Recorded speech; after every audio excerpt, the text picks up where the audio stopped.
রাধে রাধে বন্ধুরা, তোমরা সকলে কেমন আছো? আশা করছি তোমরা সকলে ভালো আছো। আমি ঈশ্বরের কৃপায় আজকে ভালো আছি।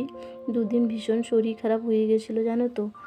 আর এই শরীর খারাপ অবস্থায় তোমাদের দাদাভাই আমাকে খুবই হেল্প করে, আর সহযোগিতা করে কাজ বাজ বাড়ির, তারপরে রান্নাবান্না তো আছে, তার সাথে টুকটাক কাজ বাজও করে। বলো এর থেকে মানে ভালো আর কি হতে পারে? নিজের স্বামীর হাতে রান্না খাওয়া, তারপরে কাজ করে দেওয়া, এর থেকে মনে হয় সুখী আর কেউ নেই। যাদের স্বামী নিজের স্ত্রীর প্রতি এই কর্তব্যটা পালন করে থাকে, আমি মনে করি তারা কত সুখী আর কত খুশি একমাত্র তারাই বুঝতে পারে, তাই না? তো যাই হোক, এইটুকুই বললাম, আর বেশি কিছু বললাম না। জানো তো, এত শরীর খারাপ হয়ে গেছিলো হঠাৎই, কাজ করতে করতেই শরীর খারাপ। রান্না বান্না করারও ক্ষমতা নেই, এত শরীর খারাপ। হঠাৎই জ্বর, গায়ে হাত পা যন্ত্রণা, প্রচুর যন্ত্রণা। সেই কারণে রান্না বান্নাও করতে পারিনি জানো তো।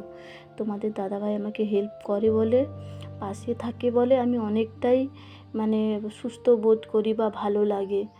তো যাই হোক, কী আর করবে, স্বামীর কর্তব্য স্বামী করছে, কিন্তু সকল স্বামীরা কিন্তু হয়ে থাকে না। প্লিজ কেউ কিছু মনে করো না, কিন্তু যেটা সত্যি ওটাই আমি বাস্তব কথা বললাম আর কি। কারণ আমি দেখেছি অনেককে যে স্ত্রী অসুস্থ থাকলেও স্বামী কিচ্ছু করে না। তো যাই হোক, সেটা বাদ দাও, যার যেটা মানসিকতা সে সেটা করবেই, কিন্তু তোমাদের দাদাভাই একদম উল্টোটা। তো যাই হোক, কাজবাজগুলো করে নিচ্ছি। সকালবেলায় ঝাড় দিলাম ঘর দুয়ার। কী বলো তো, তোমরা তো জানোই বাইরে কুকুর বাঁধা থাকে। এখন তো আবার গরম দিন পড়ে গেছে, এখন সকালেই ওকে বেঁধে দিয়ে চলে যায়। 7টার মধ্যেই বেঁধে দিয়ে চলে যায়, কোনো দিন 7টা, কোনো দিন 8টার মধ্যে বেঁধে দিয়ে চলে যায়। নাহলে আগে শীতকালে 11টা, 11:30, 12টার মধ্যে বেঁধে দিয়ে যেত। এখন গ্রীষ্মকাল পড়ে গেছে বলে সকালবেলায় বেঁধে দিয়ে যায়। আর এই যে ডাম্বেলগুলো দেখছো, এইগুলো তোমাদের দাদাভাই আমাকে কিনে দিয়েছে, কিন্তু আমি ডাম্বেলগুলো ব্যবহারই করছিলাম না অনেক দিন। ওই চিলেকোঠার ঘরে তোলা ছিল, রাখা ছিল। বিয়ের আগে তো জিম করতাম, তখন শরীর স্বাস্থ্য ভালো ছিল। আর এখন তো এত ওজন বেড়ে গেছে, কি বলবো, সে বলার কিছু নেই গো। তো যাই হোক, আমি আমার ঘরটা মুছে নিচ্ছি। দেখছো তো, আমি পুরো কোথাও বাদ রাখি না, আমি পুরো পরিষ্কার করেই মুছি, কেননা আমার একটুও নোংরা ভালো লাগে না। আমি চাই সবসময় আমার ঘর দুয়ার পরিপাটি করে রাখি, যতটুকু পারি আর কি। সেরকম তো কোনো কিছু জিনিস নেই, দেখতেই পাচ্ছ তোমরা বাড়ির অবস্থা কী।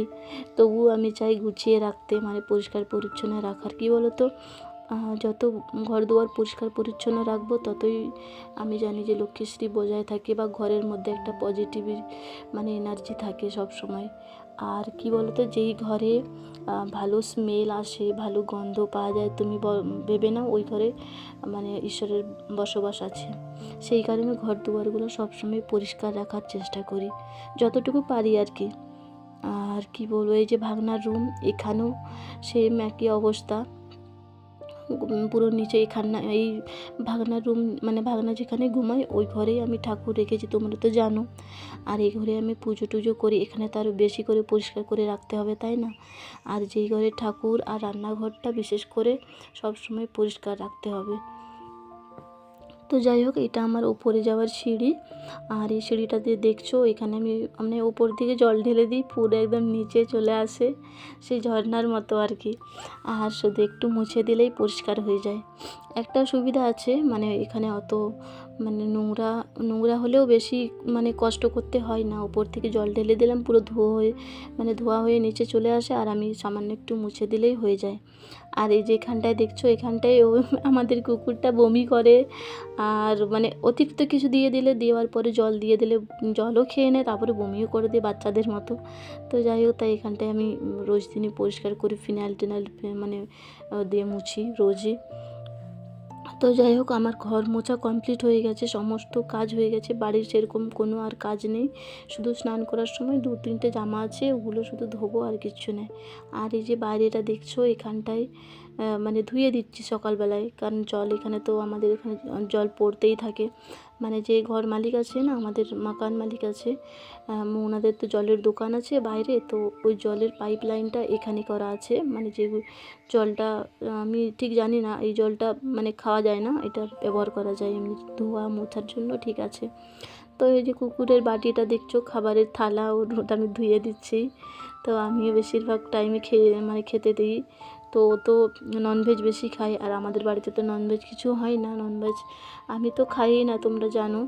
আর না, তোমাদেরকে বলা হয়নি, অ্যাকচুয়ালি আমি ননভেজ খাই না গো। আর তোমাদের দাদাভাই যদি খেতে ইচ্ছে করে রেস্টুরেন্টে যেয়ে খেয়ে চলে আসে। আর এই যে গামলাতে দেখছো জল, এই জলটা আমি ধরে রাখছি এই কারণে, এই গরম দিন পড়ে গেছে না, পাখি, তারপরে কুকুর, তারপরে মানে বিড়াল, গরু, সব কিছুই আমি দেখেছি। একদিন দেখলাম সব পশুরা এসে এসে জল খেয়ে যাচ্ছে। পাখিদের জন্য আলাদা করে জল রেখেছি, অন্য বালতিতে রাখি। এখনও রাখিনি, একটু পরে রাখবো। সেই কারণে গামলাতে জলগুলো ধরে রাখলাম। আর এই যে বাসনগুলো দেখছো, এগুলো আমি কালকেই ধুয়ে রেখেছিলাম রাতের বেলা। সকালে আমি এঁটো বাসন রাখি না, রাত্রেই খাওয়া দাওয়া করার পরে আমি মুছে দিই, ধুয়ে দিই। ভীষণ খারাপ লাগছে, কেন জানি না, আজকে কাজ করার আমার এনার্জি নেই একদম। কেমন একটা গা হচ্ছে। সকাল থেকে উঠে আজকে তো এক্সারসাইজ কিচ্ছুই করিনি, দেরি অবধি শুয়েছিলাম। ঘুম থেকে উঠতে ইচ্ছে করছিল না, আর না উঠলে তো চলবে না, কাজ করতে হবে। সেই কারণে উঠে আস্তে আস্তে কাজগুলো করলাম। তোমাদের দাদাভাই দোকান গেল। তো যাই হোক, অন্যান্য কাজ সবই কমপ্লিট হয়ে গেছে। এবার শুধু স্নানটা সেরে নেবো। দু একটা জামা ভিজেছে, ওগুলো ধুতে হবে।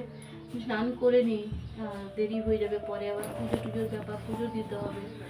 আর জানি না কতটা কি ব্লগ শ্যুট করতে পারবো, তবু চেষ্টা করবো। তো চলো আমি স্নানটা সেরে ভিডিওটা। তোমরা তো বুঝতেই পারলে আমার কথাবার্তা শুনে।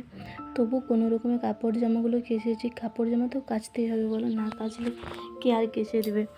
আর অতটাও তখন শরীর খারাপ হয়নি, তখন এই স্টার্ট হচ্ছে যে কেমন একটা গা হাত পা ব্যথা করছে, আর গাগুলো গুল্লাচ্ছে, একদম কেমন একটা লাগছে, বুঝতে পারছো। সেই জন্য কোনো রকমের জামা কাপড়গুলো কেচে দিলাম। জামা কাপড়গুলো কেচে দিই, পরে নাহলে দেরি হলে শুকনো হতে চাইবে না, জানো তো। এই দিকটায় তো রোদ আসে না, তোমরা জানোই, আর এই বাতাসেই শুকনো হয়ে যায়। সেই কারণে আমি কাপড় জামাগুলো কেচে মেলে দিলাম। তারপরে আমাকে আবার সবজি আনতে যেতে হবে, তোমরা তো জানোই। আর আমি তো একদিন ছাড়াই সবজি আনতে যাই। তো যাই হোক, এগুলো শুকনো হতে থাকবে, আর বাকি কাজগুলো আমার সব হয়ে গেছে। শুধু পুজোটা দেব, আর তারপরে বেরিয়ে যাব সবজি আনতে। তো সবজি নিয়ে আসার পর আবার রান্নাবান্নার ব্যাপার আছে।